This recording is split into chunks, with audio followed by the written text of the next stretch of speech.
Welcome to NASS, the National Ability Support System. This video will explain how sometimes we use external database to populate data. For example, when recording a service user's address, we use Health Atlas, which is a national geo-directory housed in the Health Intelligence Unit in the HSE. When adding a diagnosis, we link to the ICD-10 classification coding list.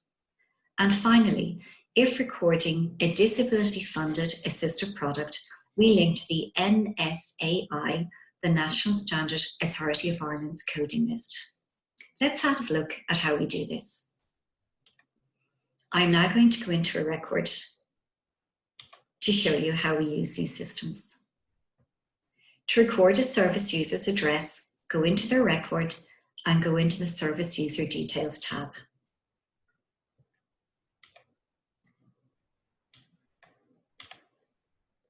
Health Atlas is a national geo-directory. To speed up the search, at question 12, narrow the county down of the address you want to complete. In this case, I'm going to select Dublin.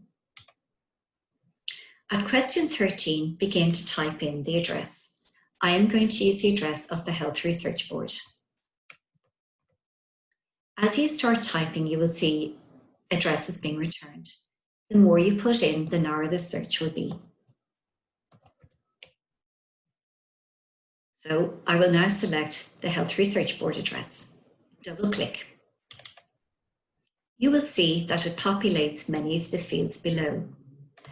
This includes the complete address and the AIR code, but also you will have the CHO and the LHO that the address is connected to.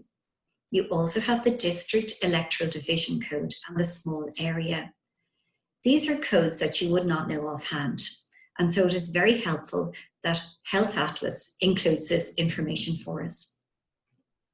This information is very useful if you want to do some analysis on the prevalence of diagnosis in a particular area. You can run a report on how many service users come from this electoral division or a small area. Also, if you're planning a new service, perhaps a day service or a community group home, you can see how many people are coming from this particular area. Finally, you can add in the telephone number. This is how you use Health Atlas. The next we will look at is adding a diagnosis, and this comes under the Disability tab. Adding a diagnosis is not mandatory, but if you wish to add one, click on Add New Diagnosis. To complete the pop-up screen, at question 52, start to type the diagnosis. I'm going to put in Down syndrome. As soon as you start to type at least 3 characters, it'll link off to the ICD-10. When you have selected the diagnosis, the diagnostic category will automatically be completed. You then need to complete source of diagnosis. This may be self-described by the service user.